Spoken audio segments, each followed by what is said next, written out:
adhimu ya kukamilisha mwaka mmoja tangu taasisi ya rehabilitation ya Zanzibar Children Organization.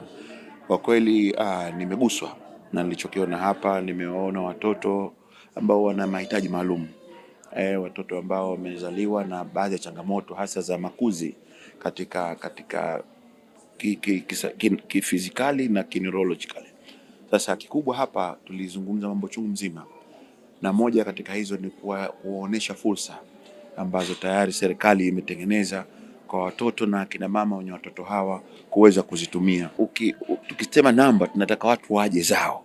Haya masuala hayahitaji dini, hayahitaji, ni swala ambalo Mungu ametengeneza kwa sababu moja au nyingine. Kisayansi tunajaribu kwa kiasi kikubwa sana kutilia mkazo masuala ya lishe, masuala ya family planning na time nzuri sana ya kuzaa, kwa sababu unaweza kuzaa late au kuzaa mapema, changamoto zikaja. Lakini vile vile mama ambaye ana changamoto za lishe au anazaa kwa karibu, kuna uwezekano mkubwa wa kupatikana watoto wenye changamoto za aina hii. Sasa yote hayo ni sehemu ambayo tunataka taasisi na jamii zikae pamoja kuweza kunini. Kuna watu wameeleza vitu ambavyo vya msingi kabisa, jinsi gani serikali imesaidia watoto wao kufika walipofika. Hapa kuna watu wa miaka 9, kuna watu wana miaka 3, kuna watu wa miezi 4 na kuna watu wana miaka mpaka 12. Hii taasisi leo ina mwaka mmoja, lakini hawa watu walikuwa wanapewa huduma.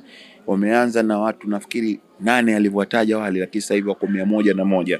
Tunataka kwenda na Pemba vile vile kuhakikisha kwamba tunaenda kutoa huduma hizi, na tunawasilisha kwamba kuna community health worker waendelee kutusaidia kuwafichua hawa watu kwa lengo kuu tu kuwapa huduma, kwa sababu mtoto akiwepo katika mazingira kama haya mara nyingi anakuwa isolated au anatengwa.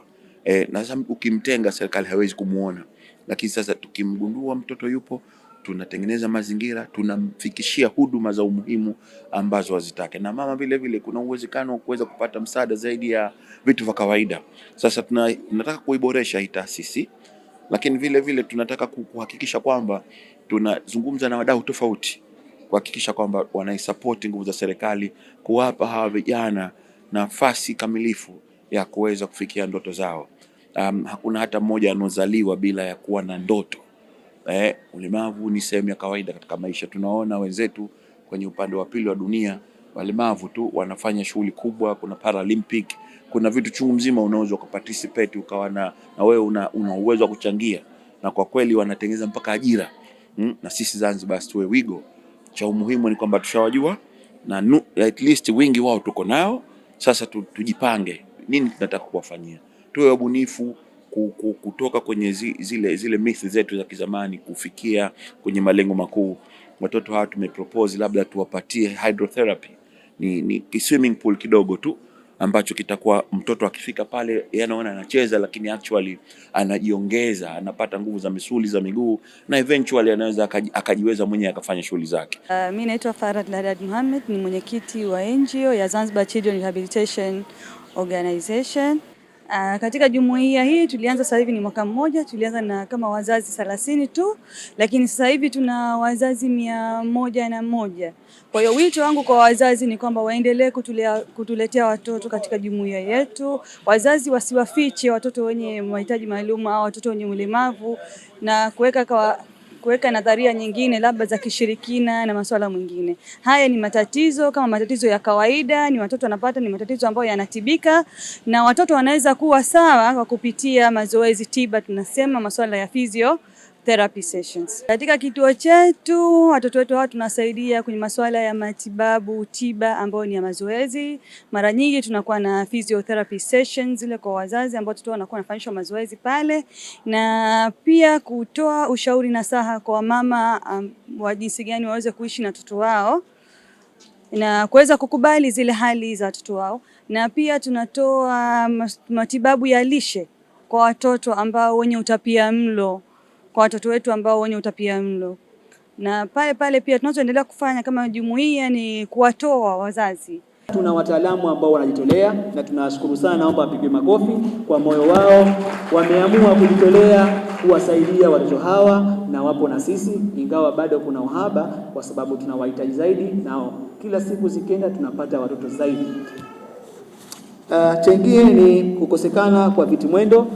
Tufahamu kwamba watoto wenye mahitaji maalum wanategemea viti mwendo maalum ama wheelchair maalum kwa mujibu wa changamoto na aina ya changamoto ya mtoto. Hii itatusaidia kumsaidia mtoto kuweza kukaa vizuri na kujikimu vizuri katika ukuaji wake, badala ya kumpa kiti mwendo ambacho hakitamsaidia ama kitampa athari zaidi. Kwa hiyo kuna special wheelchair tunasema kwa ajili ya watoto wenye mahitaji maalum. Serikali ikashirikiana, nikasafiri kwenda naye India, akapata matibabu. Shida ikawa kwenye miguu niliporudi, kwa sababu ya dozi zile alizokuwa anatumia.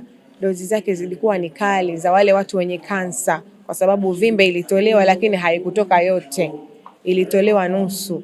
Kwa hiyo nusu imeshika mishipa ya damu, itabidi iayushwe kwa kupitia zile dawa za chemotherapy. Kwa hiyo akanatumia hivyo, tunaenda alhamdulillah. Sasa zile zinavunja viungo vyote, yani mguu hutambui, kichwa hukitambui, miguu hutambui. Sasa nikaanza mazoezi kwa Dr. Hassan, mpaka leo mtoto wangu kapata mafanikio alhamdulillah. Anasimama mwenyewe japo kuwa si kwa dakika nyingi. Anatembea akishika vitu pembeni, hivyo tunaenda naye. Anaongea, nataka nimpeleke skuli lakini ndo nasita kwa sababu ya hawataki vishindo. Nawaza nimpeleke skuli gani? Nawaza nifanye nini? Lakini nashukuru alhamdulillah mpaka sasa mafanikio nimeyapata kupitia Zakro. Mwenyezi Mungu awazidishie, wawe na imani na sisi. Upo uwezo mkubwa wa kuchangia mzazi kuchangia mtoto kupata ulemavu, kama kusema ni kumficha mtoto wake ndani. Hawa hawahitaji kufichwa ndani. Wapo wazee wengine wanakwambia sasa mimi siwezi kumtoa nje akaonekanwa hivi maybe mtoto. Sasa yeye pale unamkosesha yule mtoto haki yake. Pia na yeye anakuwa anafahamu na uelewa anapotolewa nje. Anaona mazingira, anayasoma, na inakuwa kama anapata improvement, anakuwa kuendelea katika ile hali yake ambayo inayomsaidia.